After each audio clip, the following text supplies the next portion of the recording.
सौतेली माँ ने 1 साल के छोटे बच्चे को एक कटोरी दूध के लिए तरसाया। फिर जो हुआ सुनकर आपके होश उड़ जाएंगे। नमस्कार दोस्तों, आपका स्वागत है। दोस्तों, माँ का प्यार दुनिया में सबसे अनमोल होता है, जो अपने बच्चों के लिए जान तक दे सकती है। लेकिन अगर वही माँ सौतेली बन जाए तो उसका दिल पत्थर से भी सख्त हो सकता है। यह कहानी है मंटू की, एक 1.5 साल के मासूम बच्चे की, जिसने अपनी माँ को 1.5 साल में ही खो दिया। उसकी सौतेली माँ ने उसे इतना सताया कि वह औरतों के नाम से ही कांपने लगा। भूख, प्यास और मार से तड़पते हुए उसने एक दिन अपनी आंखें मूंद ली। लेकिन कहते हैं न, जिसका कोई नहीं उसका ऊपर वाला होता है। दोस्तों, यह कहानी है उत्तर प्रदेश के अम्बेडकर नगर जिले का। एक छोटा सा गांव था। उसी गांव के बीचों बीच एक छोटा सा घर था, जिसमें रहता था मंटू, एक 1.5 साल का नन्हा सा बच्चा। मंटू की दुनिया बहुत छोटी थी। उसकी माँ की गोद, उसका दूध और उसकी प्यारी सी हंसी। वो अपनी माँ की उंगली पकड़कर टहलना सीख रहा था। उसकी बोली अभी पूरी नहीं खुली थी। बस माँ माँ कहकर वो हंसता और माँ उसे अपने सीने से लगा लेती। मंटू की माँ राधा दिन भर घर के काम करती, मंटू को खिलाती और रात को उसे लोरी सुनाकर सुलाती। सुजीत, मंटू का बाप, मजदूरी करता था। वो सुबह जल्दी निकल जाता और देर रात तक थकते हुए आता था। लेकिन जब वो मंटू को हंसते हुए देखता तो उसकी सारी थकान छू हो जाती। लेकिन एक दिन वो हंसी हमेशा के लिए छिन गई। गांव में नई नई बिजली आई थी। बिजली के तार गलियों में लटक रहे थे और गांव वालों को ज्यादा समझ नहीं थी। एक सुबह राधा कपड़े धो रही थी। पास में एक नंगा तार लटक रहा था। उसने गलती से उसे छू लिया। करंट का तेज झटका लगा और वो पल भर में इस दुनिया से चल बसी। छोटा बच्चा मंटू, जो उस वक्त अपनी माँ के पास ही खेल रहा था, कुछ समझ नहीं पाया। वो रोने लगा, लेकिन उसकी माँ अब उसे चुप कराने नहीं उठी।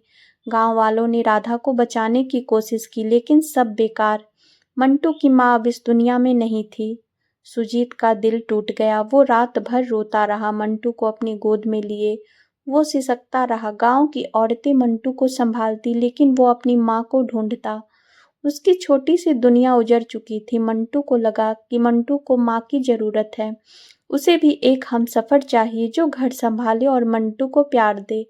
कुछ महीनों बाद सुजीत ने रूपा नाम की एक लड़की से शादी कर ली। रूपा गांव की ही थी। वो जवान थी और उसकी बातें मीठी थी। सुजीत को लगा कि वो मंटू की अच्छी माँ बनेगी। रूपा को वो अपने घर ले आया। शुरुआत में रूपा मंटू के साथ अच्छी रही। वो उसे खाना देती, उसकी छोटी मोटी शरारतों को हंसकर टाल देती।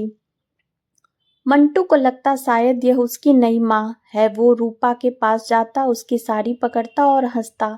रूपा भी उसे प्यार से देखती, लेकिन यह सुकून ज्यादा दिन नहीं रहा। रूपा का असली चेहरा धीरे धीरे सामने आया। उसने घर पर कब्जा जमा लिया। सुजीत को अपने इशारों पर नचाने लगी। वो घर की मालकिन बन बैठी और मंटू को बोझ समझने लगी। मंटू अभी छोटा था। बच्चे को शरारतें करते ही हैं। कभी वह बाल्टी में पानी डाल देता, कभी कपड़े मिट्टी से गंदे कर लेता, तो कभी कोई सामान गिरा देता। लेकिन रूपा को यह सब बर्दाश्त नहीं हो रहा था। वो मंटू को छोटी छोटी बातों पर डांटती। अगर वह रोता तो उसे चुप कराने के लिए मारती। कभी कभी वह चूल्हे से गर्म चिमटा उठाती और मंटू के नन्हे से शरीर को दाग देती। मंटू की चीखें सुनकर पड़ोस की औरतें सिहर उठती। वह कहती, रूपा, यह बच्चा तो बिना माँ का है, इसे क्यों सताती हो? लेकिन रूपा का दिल नहीं पिघलता। वह चिल्लाकर कहती, इसने अपनी माँ को खा लिया, अब मुझे भी खा लेगा। यह मरने लायक है। अगर मुझे पता होता कि यह ऐसा है तो मैं इस घर में कदम भी ना रखती। उसकी बातें इतनी कड़वी थी कि सुनने वाले चुप हो जाते। कोई उससे उलझना नहीं चाहता था। रूपा झगड़ालू थी और उसका गुस्सा सबको पता था। रात का वक्त मंटू के लिए और मुश्किल होता। सर्दियों की ठंडी रातों में वह माँ की गोद ढूंढता। वह रूपा के पास जाकर उससे लिपटने की कोशिश करता, लेकिन रूपा उसे चाटे मारकर भगा देती। वो चिल्लाती, जा कहीं और सो, यहाँ मुँह देगा तो बिस्तर गंदा हो जाएगा। मंटू को बिस्तर पर जगह नहीं मिलती। वो किनारे पर सिसकता रहता। सुजीत कभी कभी रूपा को टोकता। वो कहता, अरे यह छोटा बच्चा है, इसे ठंड लग जाएगी। लेकिन रूपा उसकी एक बात नहीं सुनती। अगर मंटू कहीं पॉटी कर देता तो रूपा उसे धोती भी नहीं। वो दिन भर गंदे कपड़ों में घूमता। सुजीत जब मजदूरी से लौटता तो मंटू की हालत देखकर उसका दिल पसीज जाता। वो उसे नहलाता साफ करता, लेकिन रूपा का रवैया कभी नहीं बदला। मंटू का बचपन दर्द और डर में डूब गया। वो रूपा से इतना डरने लगा कि किसी भी औरत को देखकर सहम जाता। उसे लगता शायद यह भी उसे मारेगी। गांव में ना उसके दादा दादी थे, ना कोई रिश्तेदार जो उसे संभाल ले। उसका एक चाचा रामू गांव में ही रहता था। रामू एक छोटा सा किसान था, लेकिन उसकी अपनी जिंदगी थी। उसकी पत्नी लक्ष्मी और 2 बच्चे थे। वह मंटू को देखकर तरस तो खाते, लेकिन अपने बच्चों की परवरिश में व्यस्त रहते। गांव में एक बुजुर्ग महिला थी, दादी अम्मा। वो गांव की सबसे उम्रदराज औरत थी। सब उसे दादी अम्मा कहते। दादी अम्मा की अपनी कोई संतान नहीं थी, लेकिन वो गांव के बच्चों को बहुत प्यार करती थी। वो अक्सर मंटू को देखती और सुजीत से कहती, इस बच्चे को रूपा के पास मत छोड़ो, यह बेरहम है। मंटू को मेरे पास ले आओ, मैं इसे पाल लूंगी। लेकिन सुजीत चुप रहता। उसे लगता अगर वह मंटू को दादी अम्मा के पास भेजेगा तो रूपा नाराज हो जाएगी। दादी अम्मा कभी कभी मंटू को अपने पास बुलाती। वो उसे रोटी देती, अपनी गोद में बिठाकर कहानियां सुनाती। मंटू को दादी अम्मा की गोद में सुकून मिलता, लेकिन वह रूपा से इतना डरता था कि ज्यादा देर उनके पास नहीं रुकता। उसे लगता अगर रूपा ने देख लिया तो फिर उसे मारेगी। 4 साल बीत गए। इस बीच रूपा को एक बेटा हुआ, जिसका नाम उसने रमेश रखा। अब रूपा ने मंटू का जीना और मुश्किल कर दिया। वो रमेश को तो बड़े लाड से रखती, उसे अच्छे कपड़े पहनाती, उसे अपने पास सुलाती, लेकिन मंटू को सौतेला समझकर और सताती। अगर मंटू रमेश के पास खेलने जाता तो रूपा उसे डांटकर भगा देती। वो कहती, इसे मत छू, यह गंदा है। मंटू अब 5 साल का हो चुका था। उसकी आंखों में डर और उदासी बस गई थी। वो गांव की गलियों में अकेला भटकता। बच्चे उसे अपने साथ खिलाते, लेकिन वो ज्यादा हंसता नहीं था। गांव के कुछ बच्चे उसे चिढ़ाते, अरे मंटू, तेरी माँ तो तुझे मारती है। मंटू चुपचाप सुनता और अपनी आंखें झुका लेता। इसी बीच सुजीत के छोटे भाई अजीत की शादी हुई। अजीत की पत्नी थी मीरा, एक नेकदिल और प्यारी औरत। मीरा पास के गांव से थी। वह पढ़ी लिखी थी और उसका दिल बहुत बड़ा था। जब मीरा गांव में आई तो शादी का माहौल था। रिश्तेदार जमा थे और बच्चे मीरा के कमरे में दिन भर उधम मचाते। नई दुल्हन का कमरा बच्चों को हमेशा पसंद आता। वहां नया बिस्तर, नई मिठाइयाँ और ढेर सारा मजा होता। मीरा को बच्चे परेशान करते, लेकिन वो चुप रहती। वह नई दुल्हन थी, उसे डर था अगर वह कुछ बोलेगी तो लोग क्या सोचेंगे। वह बच्चों को प्यार से बुलाती, उनके साथ हंसती खेलती। सारे बच्चे कहते, यह भाभी बहुत अच्छी है। मंटू भी उन बच्चों के साथ मीरा के कमरे में आता, लेकिन वह दूर खड़ा रहता। वो ना कुछ मांगता, ना शरारत करता। मीरा ने देखा कि यह बच्चा बाकियों से अलग है। उसने पूछा, यह कौन है? तब रामू की पत्नी लक्ष्मी ने बताया, यह मंटू है, सुजीत का बेटा। इसकी सौतेली माँ रूपा इसे बहुत मारती है। बेचारा बिना माँ का है। मीरा का दिल भर आया। उसने मंटू को प्यार से बुलाया, आ बेटा, इधर आ।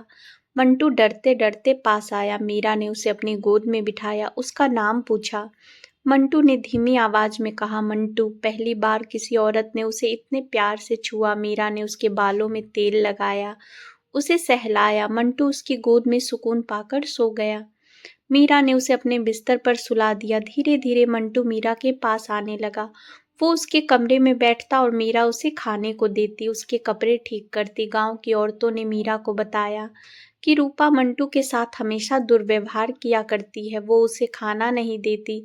अगर वह गलती से पॉटी कर देता तो वो उसे धोती नहीं। कभी कभी तो वह पूरे दिन भूखा रहता। मीरा को यह सब सुनकर गुस्सा आया, लेकिन वो चुप रही। एक दिन मंटू 2-3 दिन तक मीरा के पास नहीं आया। मीरा को चिंता हुई। वो नई दुल्हन थी, घर से बाहर कम निकलती थी। दरअसल सुजीत कुछ दिनों के लिए मजदूरी करने गया था। इस बीच रूपा ने मंटू को इतना मारा कि वह बेहोश हो गया। उसने चिमटा गर्म करके मंटू को दागा और उसे 2-3 दिन तक खाना नहीं दिया।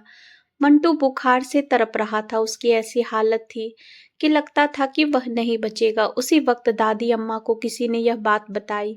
दादी अम्मा लाठी टेकती हुई सुजीत के घर पहुंची। उन्होंने मंटू को देखा तो उसकी आंखें भर आई। वो रूपा पर चिल्लाई, तू इंसान है या राक्षस? इस मासूम पर इतना जुल्म? लेकिन रूपा ने उल्टा जवाब दिया, आपको क्या, यह मेरा घर है। दादी अम्मा ने गांव वालों को बुलाया। सब ने मंटू की हालत देखी। तभी सुजीत वापस आया। मंटू को देखकर उसका गुस्सा फूट पड़ा। वो रूपा को भला बुरा कहने लगा। उसने मंटू को उठाया और हॉस्पिटल ले गया। गांव वाले कहने लगे, अब बहुत हो गया, रूपा के खिलाफ पुलिस में शिकायत करो। लेकिन सुजीत चुप रहा। उसे रूपा की जरूरत थी, इसलिए वह कुछ नहीं बोला। जब मीरा को यह सब पता चला तो उसे गहरा सदमा लगा। वह सोचने लगी, क्या कोई औरत इतनी बेरहम हो सकती है। मीरा ने फैसला किया कि वो मंटू को रूपा के पास नहीं जाने देगी। उसने मंटू को अपने पास रख लिया। वो उसे अपने बेटे की तरह प्यार करने लगी। मंटू को मीरा में अपनी माँ दिखने लगी। वो उसे मम्मी कहने लगा। मीरा उसे अपने सीने से लगाती, उसे अच्छे कपड़े पहनाती, खाना खिलाती। मंटू की शकल सूरत बदल गई। जो पहले दुबला पतला और डरा हुआ था, अब हंसता खेलता बच्चा बन गया। समय बीतता गया। 12 साल बाद जिंदगी ने फिर करवट ली। इस बीच रूपा के 3 बच्चे हुए, रमेश और 2 बेटियां शीला और रानी। मीरा के भी 3 बच्चे हुए, 2 बेटियां राधिका और पूजा और 1 बेटा रवि।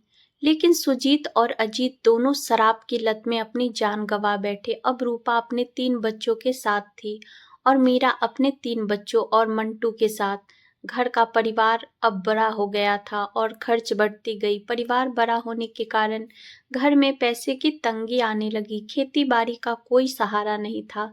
सबसे बड़ा बच्चा मंटू था, जो अब 16 से 17 साल का हो चुका था। अब एक दिन उसने मीरा से कहा, मम्मी मैं मुंबई जाऊंगा, वहां काम करूंगा।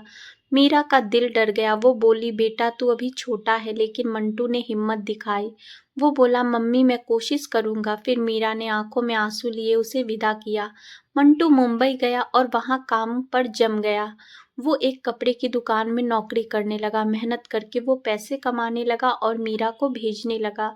मीरा अपने बच्चों को स्कूल भेजने लगी। वहीं दूसरी तरफ रूपा की हालत खराब हो गई।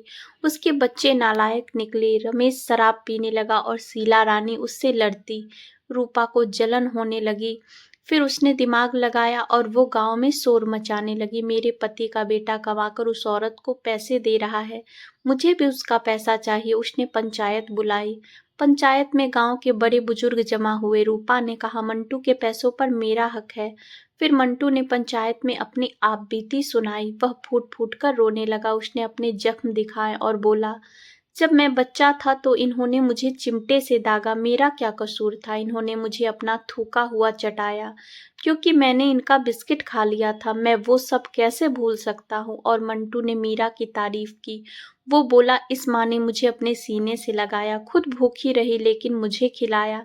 इनके 3 बच्चे हैं लेकिन मुझे भी अपना बेटा माना। मैं इनके एहसान कभी नहीं भूल सकता और रूपा के जुल्म भी नहीं भूल सकता। पंचायत में दादी अम्मा भी थी। उन्होंने कहा, मैंने पहले ही कहा था इस बच्चे को रूपा के पास मत छोड़ो। अब देखो इसने क्या हाल किया। गांव वाले चुप रहे। वह जानते थे कि मंटू सही कह रहा है। गांव वालों ने रूपा को नसीहत दी, अगर तूने अपने बच्चों को सही पाला होता तो आज वह तेरा सहारा बनते। मंटू जो आज तुम्हारा सहारा नहीं है, वो तुम्हारा ही रहता और आज तुम अच्छे से रहते। लेकिन तुम्हारा घमंड और अहंकार आज तुमको यह हाल पर ले आया है। तुमने जैसा किया वैसा पाया। इतना कह के गांव वाले वहां से चले आए। अब मंटू मीरा के साथ खुशहाल जिंदगी जी रहा था। कुछ दिन बाद मंटू की शादी सरिता नाम की लड़की के साथ हो जाती है। उसकी पत्नी सरिता को मीरा अपनी बहू मानती है और वे सभी लोग खुशहाल परिवार की तरह घर में रहने लगते हैं। मंटू मुंबई में दिन रात मेहनत करता है और अपने परिवार को पैसे भेजता है ताकि मीरा के बच्चे अच्छी मुकाम हासिल कर सके और एक बेहतर भविष्य बना सके। दूसरी तरफ रूपा की जिंदगी दुख और अकेलेपन की सजा काट रही थी। उसके बच्चे जिसे उन्होंने कभी प्यार नहीं सिखाया, आज उसे ताने देते हैं और परेशान करते हैं। दोस्तों, यह कहानी हमें सिखाती है कि जिंदगी एक आईना है, जो तुम दूसरों को दोगे वही लौटकर तुम्हारे पास आएगा। मंटू की हंसी और मीरा का प्यार आज इस आईने की चमक है, जो हमें बताता है कि सच्ची ममता और नेकी का रास्ता हमेशा रोशनी से भरा होता है। दोस्तों, यदि वीडियो पसंद आई हो तो वीडियो को लाइक और चैनल को सब्सक्राइब जरूर करें।